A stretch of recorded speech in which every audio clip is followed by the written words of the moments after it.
Hello everyone, ಎಲ್ರಿಗೂ ಹೊಸ ವರ್ಷದ ಹಾರ್ದಿಕ ಶುಭಾಶಯಗಳು. 2026ರಲ್ಲಿ ನಾನು ಫಸ್ಟ್ ಒಂದು ಸ್ವೀಟ್ ರೆಸಿಪಿನ ನಿಮಗೆ ತೋರಿಸ್ತಾ ಇದ್ದೀನಿ. ಇವತ್ತು ನಾವು ಮಾಡೋಣ ಆರೆಂಜ್ ಜೆಲ್ಲಿ ಬರ್ಫಿ. ಇದಕ್ಕೆ ನಾನಿಲ್ಲಿ 2 ಆರೆಂಜ್ನ ತೊಗೊಂಡಿದ್ದೀನಿ. ಅದನ್ನ ಕ್ಲೀನಾಗಿ ಬಿಡಿಸ್ಕೊಂಡು ಬೀಜ ಬಿಡಿಸ್ಕೊಂಡು ಈ ರೀತಿ ತೊಳೆ ರೆಡಿ ಮಾಡ್ಕೊಂಡಿದ್ದೀನಿ. ಇದನ್ನು ತೊಳೆ ಮತ್ತು 3 ಸ್ಪೂನ್ ಸಕ್ಕರೆನ ಹಾಕಿ ಜ್ಯೂಸ್ ಮಾಡ್ಕೊಳ್ಳಿ. ಇದನ್ನು ಶೋಧಿಸ್ಕೊಂಡು ಕ್ಲೀನಾಗಿ ಫೈನ್ ಜ್ಯೂಸನ್ನ ಮಾಡ್ಕೊಳ್ಳಿ. ನೋಡಿ, ಇಲ್ಲಿ ನಾನು ಶೋಧಿಸ್ತಾ ಇದ್ದೀನಿ. ಸೊ ಈ ರೀತಿ ಜ್ಯೂಸ್ ರೆಡಿ ಆಗುತ್ತೆ.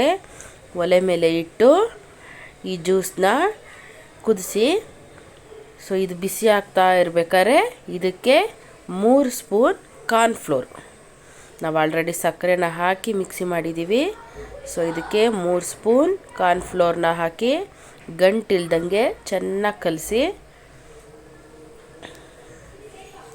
3 ಇಂಗ್ರೀಡಿಯೆಂಟ್ ಬೇಕಾಗಿರೋದು: ಕಿತ್ತಳೆ ಹಣ್ಣು, ಸಕ್ಕರೆ, ಕಾರ್ನ್ಫ್ಲೋರ್. ಈ 3 ಇದ್ದರೆ ಸೂಪರಾಗಿರೋ ಸ್ವೀಟ್ ರೆಡಿ ಆಗುತ್ತೆ. ನೋಡಿ, 3 ಸ್ಪೂನ್ ಕಾರ್ನ್ಫ್ಲೋರ್ ಹಾಕಿದ್ದೀವಿ. ಬಿಸಿ ಆಗ್ತಾ ಆಗ್ತಾ ಇದು ಗಟ್ಟಿ ಆಗ್ತಾ ಬರುತ್ತೆ. ನೋಡಿ, ಈ ರೀತಿ ಪೇಸ್ಟ್ ರೆಡಿ ಆಗುತ್ತೆ.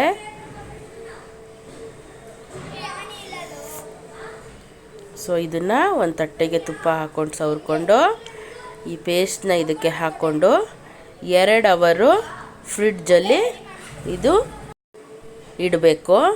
ಸೊ ಫ್ರಿಡ್ಜಲ್ಲಿ 2 ಅವರ್ ಸೆಟ್ ಆಗಬೇಕು. ಸೊ ಈ ರೀತಿ ಕನ್ಸಿಸ್ಟೆನ್ಸಿ ಬಂದ ನಂತರ ಒಂದು ತಟ್ಟೆಗೆ ಅಥವಾ ಒಂದು ಬೌಲ್ಗೆ ಹಾಕ್ಕೊಂಡು ಫ್ರಿಡ್ಜಲ್ಲಿ ಇಡಿ. ಸೊ ನೋಡಿ, ಫ್ರಿಡ್ಜಲ್ಲಿ ಇಟ್ಟ ನಂತರ ಈ ರೀತಿ ರೆಡಿ ಆಗುತ್ತೆ.